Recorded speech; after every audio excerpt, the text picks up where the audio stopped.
الحمد لله نحمده ونستعينه ونستغفره ونؤمن به ونتوكل عليه ونعوذ بالله من شرور أنفسنا ومن سيئات أعمالنا من يهده الله فلا مضل له ومن يضلله فلا هادي له وأشهد أن لا إله إلا الله وحده لا شريك له وأشهد أن سيدنا ونبينا ومولانا محمدا عبده ورسوله صلى الله تعالى عليه وعلى آله وأصحابه وبارك وسلم تسليما كثيرا أما بعد فأعوذ بالله من الشيطان الرجيم بسم الله الرحمن الرحيم والفجر وليال عشر والشفع والوتر والليل إذا يسر هل في ذلك قسم لذي حجر صدق الله العظيم. میرے قابل احترام عزیزو، گزشتہ جمعے کو عشرہ ذی الحجہ کے فضائل بیان کیے گئے تھے. آج ان کا خلاصہ اور بقرعید کی رات اور اس سے پہلے 8 ذی الحجہ، 9 ذی الحجہ اور 10 ذی الحجہ کی راتوں کی فضیلت اور تکبیر تشریق کا حکم انشاءاللہ بیان کیا جائے گا. گزشتہ میں جو کچھ بیان کیا گیا تھا اس کا خلاصہ یہ ہے کہ یہ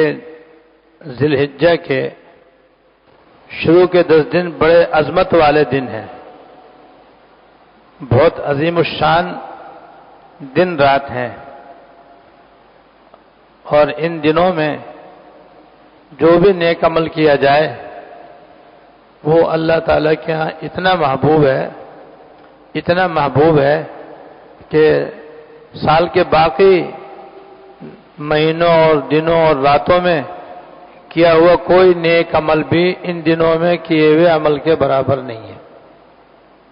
یہاں تک کہ جہاد بھی نہیں ہے. حالانکہ جہاد اسلام کے اندر اتنا اونچا عمل ہے اور اتنا عظیم الشان عمل ہے جیسے زمین کے مقابلے میں پہاڑ کی چوٹی، جیسے زمین کے مقابلے میں پہاڑ کی چوٹی نہایت بلند ہوتی ہے، جہاد بھی اسلامی احکام میں ایسا ہی بلند عمل ہے جس کا بے انتہا اجر و ثواب ہے. لیکن یہ 10 دن ایسے مبارک دن ہیں کہ اگر ان دنوں میں کوئی عمل کیا جائے تو جہاد کا عمل بھی ان دنوں میں کیے ہوئے عمل کے برابر نہیں ہے. البتہ ایک صورت حدیث میں مستثنا فرمائی ہے کہ کوئی شخص اللہ کے راستے میں اپنی جان اور مال دونوں لے کر نکلے اور دونوں ہی اللہ کے راستے میں قربان کر دے تو اس کا یہ عمل البتہ ان دنوں میں کیے ہوئے نیک عمل سے بڑھ سکتا ہے، ورنہ نہیں. تو اللہ تعالیٰ کا فضل ہے کہ ہمیں یہ مبارک دن رات نصیب ہو گئے ہیں، لہذا اب ہمیں نہیں قدر کرنی چاہیے. قدر کرنے کا مطلب یہ ہے کہ زیادہ سے زیادہ ان سے فائدہ اٹھا لینا چاہیے، کیونکہ زندگی کا کوئی بھروسہ نہیں ہے. کسی وقت بھی موت کا وقت آ سکتا ہے اور پھر ہم ہمیشہ کے لیے عمل سے محروم ہو جائیں گے، کیونکہ عالم برزخ میں عمل کی جگہ نہیں ہے، وہاں کوئی عمل نہیں کرنا ہوتا.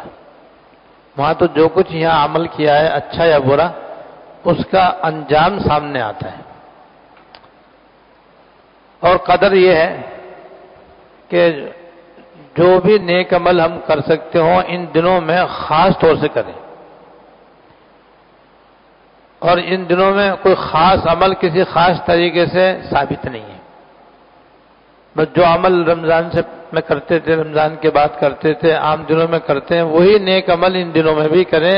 مگر زیادہ سے زیادہ کریں۔ جیسے اشراق چاش، اگر پہلے 2 رکعتیں پڑھتے تھے اب 4 رکعت پڑھیں، اگر پہلے سنن زوال 4 رکعت پڑھتے تھے تو اب 8 رکعت پڑھ لیں۔ تحیت المسجد، تحیت الوضو پہلے نہیں پڑھتے تھے اب پڑھیں۔ سنت غیر مؤکدہ عام طور پر لوگ چھوڑ دیتے ہیں، ان دنوں میں نہ چھوڑیں۔ اوابین کی 6 نفلیں عام سارے سال پڑھنے والے پڑھتے ہیں، ان دنوں میں اس سے زیادہ پڑھیں، 20 رکعت تک ثابت ہیں۔ عشاء میں وطروں سے پہلے 4 رکعت نفل صلاۃ اللیل کی ہیں، ان کا بڑا ثواب ہے، بجائے 4 کے 8 پڑھ لیں۔ اسی طریقے سے صبح شام کی تسبیحات زیادہ سے زیادہ پڑھیں، اور ان 10 دنوں میں 4 تسبیحات کی کثرت کرنے کی حدیث میں ترغیب آئی ہے کہ ان 10 دنوں میں تم سبحان اللہ، الحمدللہ، اللہ اکبر، لا الہ الا اللہ کثرت کرو، یعنی انہیں کثرت سے پڑھو۔ تو اس کا بھی میں نے طریقہ بتایا کہ ہر نماز میں سبحان اللہ، الحمدللہ، اللہ اکبر، لا الہ الا اللہ کی ایک تسبیح پڑھ لیں، اور چلتے پھرتے لا الہ الا اللہ، لا الہ الا اللہ، لا الہ الا اللہ محمد رسول اللہ پڑھنے کا معمول بنا لیں، جس کا بہت زیادہ ثواب ہے، وہ بتا چکا ہوں میں آپ کو الحمدللہ۔ اسی طرح ان دنوں میں جو راتیں ہیں، ہر رات کی عبادت شب قدر کے برابر ہے، جو بہت بڑی فضیلت ہے۔ بس اللہ کرے کہ ہمارے دل میں اس کی اہمیت آ جائے اور ہم عمل کریں۔ لہذا 10 شب قدر کے برابر آدمی ثواب حاصل کر سکتا ہے اگر ان 10 راتوں میں اس طریقے سے عمل کر لے جس طرح میں نے بیان کیا تھا، اور دوبارہ بیان کرتا ہوں کہ ان 10 دنوں میں کوشش کرے کہ مرد حضرات مغرب، عشاء، فجر جماعت سے پڑھیں،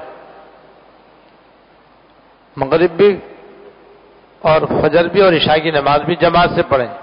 اور خواتین اپنے اپنے گھروں میں مستحب وقت میں پڑھیں، تو انشاءاللہ ساری رات جاگ کر عبادت کرنے کا ثواب مل جائے گا۔ اور اس میں یہ ہے کہ مغرب سے عشاء تک کچھ نوافل زیادہ پڑھ لیں، کچھ تسبیحات پڑھ لیں، دعائیں کر لیں، عشاء کے بعد بھی کچھ ذکر کر لیں، تلاوت کر لیں، تسبیحات پڑھ لیں، نوافل زیادہ پڑھ لیں، پھر جلدی سے سو جائیں اور کوشش کریں کہ 3 ساڑھے 3 بجے اٹھ جائیں تاکہ تہجد بھی مل جائے، اور روزہ رکھنا چاہیں تو روزہ بھی رکھ سکیں، اور فجر کی نماز جماعت سے پڑھیں۔ اس کے بعد بہتر تو یہ کہ اشراق تک عبادت میں لگے رہیں، کہ یہ عبادت کا انتہائی سنہری وقت ہوتا ہے، یہ سونے کا وقت نہیں ہے بلکہ یاد الہی میں لگنے کا وقت ہے۔ ہمارے حضرت عارف قدس اللہ سرہ فرمایا کرتے تھے کہ صبح کے وقت اللہ تعالیٰ پوری دنیا کو ایک نئی زندگی عطا فرماتے ہیں، حیات نو عطا فرماتے ہیں، تو اس کو سونا اپنے کو محروم کرنا ہے۔ جب دنیا کو حیات نو مل رہی ہے تو اللہ تعالیٰ کے ذکر کرنے والوں کو، تلاوت کرنے والوں کو،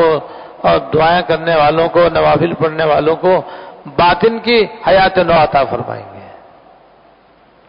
تو اس لیے اشراق کے بعد پھر بے شک سونا چاہیں سو جائیں، اس میں کوئی مضائقہ نہیں ہے۔ تو اتنا کرنے سے بھی انشاءاللہ تعالی ہر رات میں جو شب قدر کی عبادت کا ثواب ہے وہ روزانہ مل سکتا ہے۔ لہذا قدردانی یہ کہ ایسا کریں۔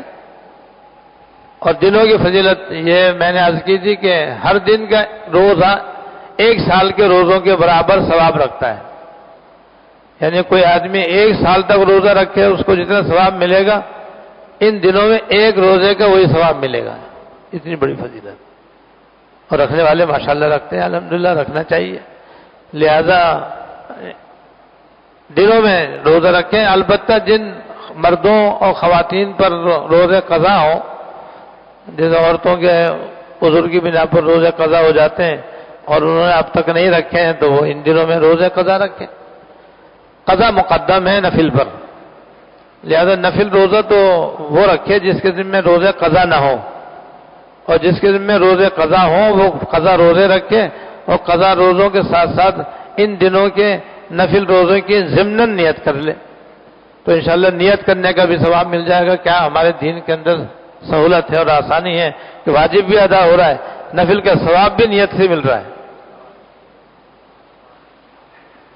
تو دنوں کی یہ قدر ہے۔ اور جو عرفے کا روزہ ہے یعنی 9 ذی الحجہ کا روزہ، اس کا ثواب یہ ہے کہ اگلے پچھلے 1 سال کے گناہ صغیرہ انشاءاللہ تعالی معاف ہو جائیں گے۔ 1 سال روزے رکھنے کا ثواب تو ملے گا، اس کے ساتھ ساتھ الگ سے اس کی یہ فضیلت بھی ہے کہ انشاءاللہ تعالی اگلے پچھلے 1 سال کے گناہ صغیرہ معاف ہو جائیں گے۔ یہ پچھلے جمعے میں نے تفصیل سے بیان کیا تھا، اس کا یہ خلاصہ ہے۔ تو یہ 10 دن جو ہے یہ بڑے قیمتی دن ہیں، اور اللہ تعالیٰ نے ان میں اپنی رحمت کی برسات فرمائی ہوئی ہے، لہذا اس میں ہم بھی نہا لیں، اس برسات میں ہم بھی کچھ غسل کر لیں تاکہ ہمارے گناہ دور ہو جائیں اور ہمارا ظاہر بھی پاک ہو جائے اور باطن بھی پاک ہو جائے، اور ساتھ ساتھ گناہوں سے بہت زیادہ بچنے کا اہتمام کریں۔ یہ چیز تو ایسی ہے کہ بس سارے سال اور سارے سال کے ہر مہینے کے ہر دن ہر رات لازم ہے کہ ہم چاہے نفلی عبادت اتنی زیادہ نہ کریں لیکن اپنے آپ کو گناہوں سے زیادہ بچانے کی کوشش کریں۔ اور ہر آدمی اپنے گناہوں کو جانتا ہے، اور نہیں جانتا ہے تو ایک کتاب میں بارہا بتاتا رہتا ہوں، اس کا نام ہے گناہ بے لذت، جو ہمارے حضرت رحمت اللہ علیہ کی لکھی ہوئی ہے، بڑی آسان، بہت ہی عام فہم، اور اس میں کمال حضرت نے یہ کیا ہے کہ تمام کبیرہ گناہوں کی فہرست دے دی ہے اور تمام صغیرہ گناہوں کی فہرست دے دی ہے۔ کبیرہ گناہ بھی بہت سارے ہیں، صغیرہ گناہ بھی بہت سارے ہیں، نہ آدمی سارے بیان کر سکتا ہے نہ آدمی یاد رکھ سکتا ہے، لیکن کتاب میں لکھے ہوئے کو ہر آدمی پڑھ سکتا ہے۔ تو یہ کتاب لے لیں اور لے کر کے قلم لے کے بیٹھ جائیں، پینسل لے کے بیٹھ جائیں، پہلے گناہ کبیرہ کی فہرست پڑھ لیں، جہاں کوئی گناہ ایسا پڑھنے میں آئے جو اپنے سے بھی ہو رہا ہے وہ اس کے اوپر نشان لگا لیں کہ اسے توبہ کرنی ہے، اور اسی وقت 3 دفعہ استغفر اللہ تو کہہ لیں۔ اب آگے پڑھیں، جو گناہ ہو رہے ہیں ان پہ صحیح کا نشان لگاتے چلے جائیں، بس 5 منٹ میں آپ کو اندازہ ہو جائے گا کہ میں کون سے کبیرہ گناہ کر رہا ہوں، جن سے بچا ہوا ہوں۔ اللہ تعالیٰ کا شکر ادا کریں گے، اللہ آپ کا شکر ہے آپ نے مجھے بچایا، اور ہو رہے ہیں تو اس کا علاج موجود کہ فوراً نہیں استغفر اللہ دل سے کہو، 3 دفعہ کہتے ہی کبیرہ گناہ بھی معاف ہو جائیں گے انشاءاللہ تعالیٰ۔ ایسی صغیرہ گناہ بھی پڑھ کر دیکھ لیں، اس کا بھی مطالعہ کر لیں، تو اس سے اسی وقت پتہ چل جائے گا کہ میں کون سے صغیرہ گناہوں میں مبتلا ہوں۔ صغیرہ گناہ تو بہت سارے ہیں، اور عام طور پر عام لوگوں کو پتہ بھی نہیں ہوتا صغیرہ گناہ کون سے ہوتے ہیں، بس اتنا تو سنتے ہیں کہ یہ کبیرہ صغیرہ یہ بڑے گناہ چھوٹے گناہ، بڑے گناہ چھوٹے گناہ، لیکن پوچھو وہ صغیرہ گناہ کون سے، یہ کسی کا بتانا مشکل ہے، اس لیے کہ ان کا اس تفصیل سے بیان ہی نہیں ہوتا۔ جب بیان نہیں ہوتا تو یاد کہاں سے ہوگا؟ کبیرہ کا تو پھر بھی ہے کہ بھئی جھوٹ بولنا گناہ ہے کبیرہ ہے، غیبت کرنا گناہ ہے کبیرہ ہے، کم تولنا کم ناپنا گناہ ہے کبیرہ ہے، ان پہ بیان ہوتا رہتا ہے، سنتے بھی رہتے ہیں، اس لیے یہ تو کچھ نہ کچھ ہم بتا دیں گے، لیکن صغیرہ گناہ تو کوئی مشکل سے بتائے گا۔ تو بھئی یہ ہمیں ہی پتہ نہیں ہے ہمارے صغیرہ گناہ کون سے، اور ہو رہے ہیں پتہ ہے نہیں۔ جب پتہ نہیں ہے تو پتہ ہونا چاہیے۔ معلوم ہونے کا راستہ یہ ہے کہ اس کتاب کا مطالعہ کریں، اس میں پوری لسٹ ہے صغیرہ گناہوں کی، اور 40-50 تو کم سے کم حضرت نے بیان کیے ہوں گے، اندازے سے کہہ رہا ہوں۔ تو آپ اس میں بھی کاغذ لے کے قلم لے کے بیٹھ جائیں، اور جو گناہ صغیرہ ہو رہے ہوں، ایک تو علم آ جائے گا آپ کے پاس، علم ہو جائے گا کہ بھئی یہ بھی مجھ سے ہو رہا ہے، یہ کام تو میں بھی کرتا ہوں، یہ تو گناہ صغیرہ ہے، بس فوراً استغفر اللہ استغفر اللہ استغفر اللہ کہتے جائیں، نشان لگاتے جائیں، اور جو نہیں ہو رہا تو اللہ کا شکر ادا کریں۔ بہرحال سب سے اہم عمل گناہوں سے بچنا ہے، اور اس کا ثواب بھی بہت زیادہ ہے۔ نفلی عبادتوں سے گناہوں سے بچنے کا ثواب زیادہ ہے۔ ایک حدیث میں کہ اتق المحارم تکن عابد الناس او کما قال، تو حرام اور ناجائز کاموں سے پرہیز کر سب سے بڑا عبادت گزار بن جائے گا. اتنی بڑی فضیلت ہے. سب سے بڑا عبادت گزار بن جاؤ گے اگر کبیرہ گناہوں سے اپنے آپ کو بچاؤ گے. تو بچنا اور توبہ کرنا برابر ہے. لہذا آئندہ بچیں اور ان سے توبہ کریں. تو ان نفلی عبادتوں کا اتنا ثواب نہیں ہے جتنا کہ حرام اور ناجائز کاموں سے بچنے کا. وجہ یہ کہ یہ نفل کے درجے میں، وہ بچنا فرض کے درجے میں، تو یقیناً فرض کا ثواب نفل سے زیادہ ہوتا ہے. تو ایسے ہی گناہوں سے بچنے کا ثواب عام نفلی عبادتوں سے زیادہ ہوگا. اس کے بعد یہ عرض کرنا ہے کہ آنے والی جو راتیں ہیں، ویسے سب کی عبادت تو مشترک طور پر شب قدر کے برابر ہونا سب کے اندر ہے، لیکن جو آخر کی راتیں ہیں، عید الفطر کی رات اور بقرعید کی رات، تو اس کی الگ سے بھی فضیلت ہے. شب قدر کی فضیلت کے ساتھ ساتھ ایک اور عبادت، ایک اور فضیلت ہے. وہ یہ کہ حدیث میں ہے کہ جو آدمی یقین کے ساتھ ثواب کی نیت سے ان 2 راتوں کے اندر جاگے گا اور عبادت کر کے ان کو زندہ رکھے گا، تو جس دن سب کے دل مر جائیں گے اس کے دل نہیں مریں گے.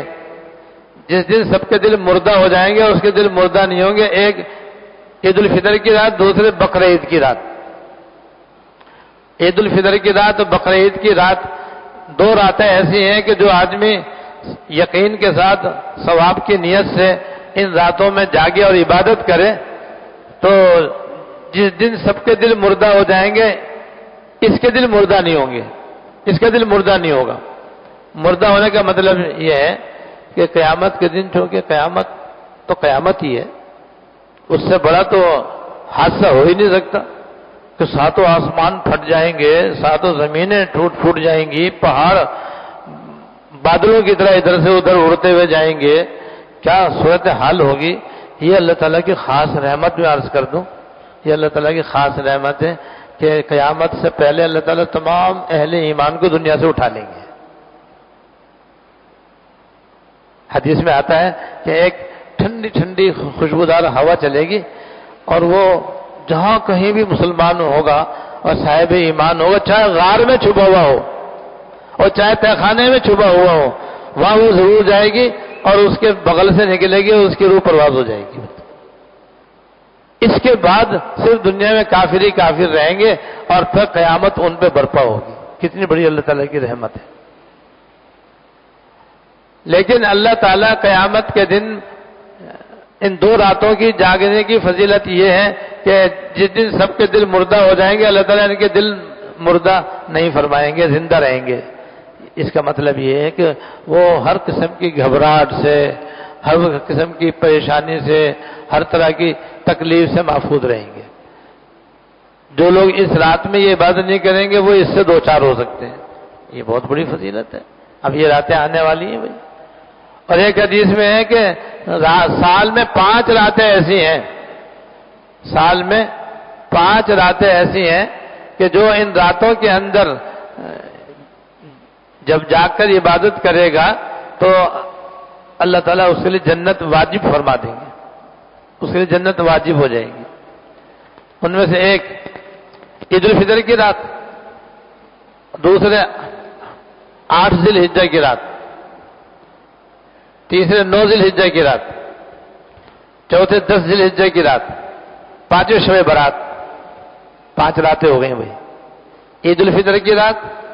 8 ذی الحجہ، 9 ذی الحجہ، 10 ذی الحجہ کی رات اور شب برات. یہ 5 راتیں ہو گئی. ان 5 راتوں کی یہ فضیلت ہے کہ ان راتوں میں جاگ کر عبادت کرنے والے کو اللہ تعالیٰ جنت میں ضرور داخل فرمائیں گے. اب یہاں پر بھی وہی آسانی ہے، سہولت ہے کہ بھائی ساری رات جاگنا ضروری نہیں ہے، بہتر ہے. لیکن اگر کوئی نہ جاگ سکے تو کچھ حرج نہیں، آرام بھی کر لے اور کچھ عبادت بھی کر لے. اور جس طرح میں نے شروع میں بتلایا کہ مغرب عشاء فجر جماعت سے پڑھ لے تو انشاءاللہ ثواب مل جائے گا اور وہ بھی اس کے اندر اس فضیلت سے مالا مال ہو جائے گا. لیکن یہ ہمیں اپنے ذہن میں جما لینا چاہیے کہ عید کی رات اور شب بقرعید کی رات گھومنے پھرنے کی رات نہیں ہے، شاپنگ کی رات نہیں ہے، یہ بازاروں میں گھومنے کی رات نہیں ہے، تفریح کی رات نہیں ہے، عبادت کی راتیں ہیں یہ معلوم نہیں ہمارے ہاں کیسے یہ تصور جم گیا ہے، اور ایسے جم گیا ہے کہ بس جس کو دیکھو بھائی چاند رات، عید کی رات، بقرعید کے ساتھ نکلیں گے اور بازاروں میں ساری رات ادھر سے ادھر بس گھومتے رہیں گے، خریدنے میں نہیں ہوتا پھر بھی گھومتے رہیں گے۔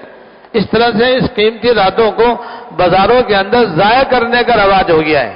یہ بہت غلط رواج ہے، اس سے ہمیں بچنا چاہیے۔ اگر کوئی ضروری کام ہو تو پہلے کر کے فارغ ہو جائے، اور اتفاق سے ایمرجنسی ہو گئی تو کوئی بھی غرض نہیں ہے،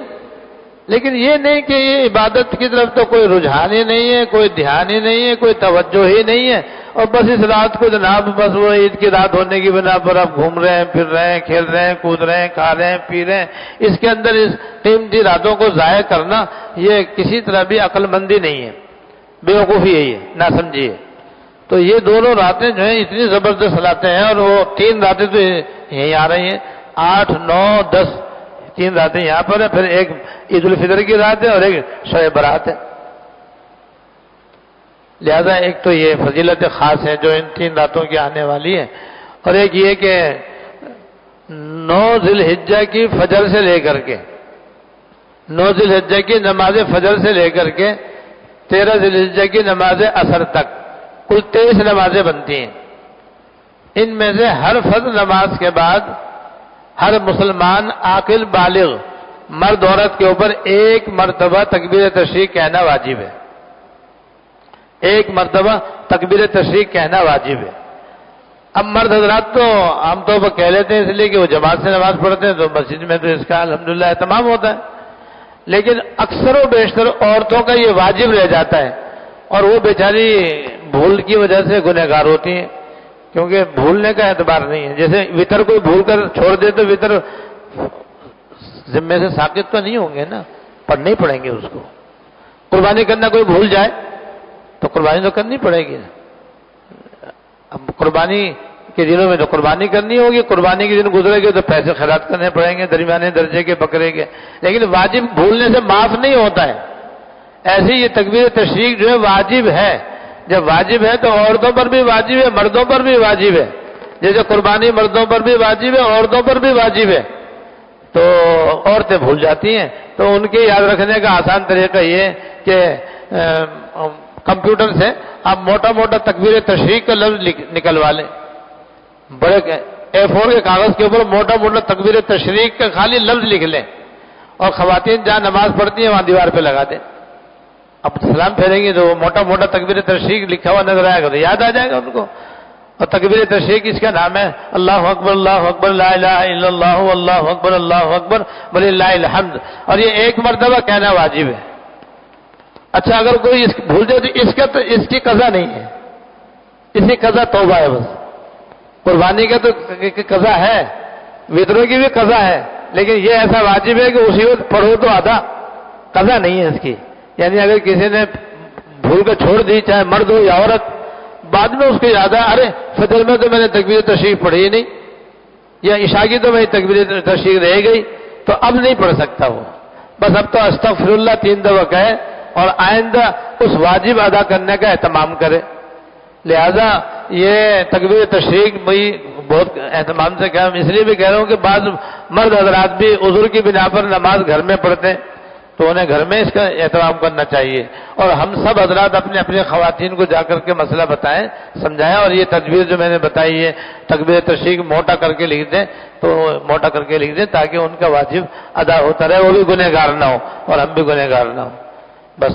ابھی آج آپ کی خدمت میں ایک تو کتابچہ تقسیم کیا جا رہا ہے، وہ صرف پہلی صف والوں کو بظاہر ملے گا بھائی، کیونکہ جتنے احباب نے جتنے دیے اتنے آپ کی خدمت میں تقسیم ہو رہے ہیں، جو پہلے آئے وہ پہلے پائے، پہلی صف والے پہلے، اس سے پہلے البتہ ایک تیسری صف تک ایک ہدیہ تیسرے صف والوں تک تو بھی امید مل جائے گا، اس کا نام ہے چھوٹی صلاۃ التسبیح۔ ایک تو بڑی صلاۃ التسبیح ہے، وہ بھی سب کو پڑھنی چاہیے، اور اس عشرے میں تو روزانہ پڑھنی چاہیے، لیکن بعض معذور ہیں، بعض کمزور ہیں، بعضوں کو وہ بڑی صلاۃ التسبیح پڑھنی آتی ہی نہیں ہے، تو ان کے لیے یہ ہے کہ چھوٹی صلاۃ التسبیح بھی حدیث میں آئی ہے، وہ انتہائی آسان ہے۔ وہ آسان یہ ہے کہ مکروہ اور ممنوع وقت کے علاوہ مکروہ اور ممنوع وقت کے علاوہ کسی وقت بھی بس 2 رکعت نفل پڑھیں آپ، اور 2 رکعت نفل میں ہر کسی بھی جگہ،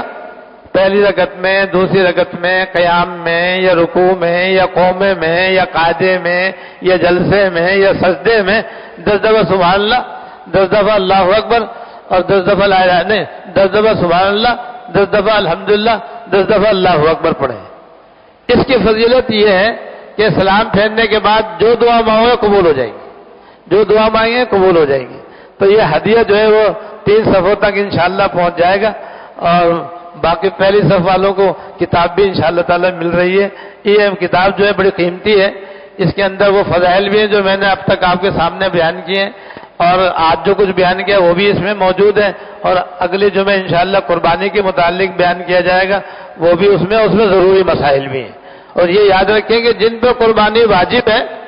ان کو قربانی کے ضروری مسائل کا جاننا بھی واجب ہے، اس لیے اس کو قدردانی کے ساتھ لیں، بلکہ دوسرے احباب بھی اور زیادہ سے زیادہ منگوا کر کے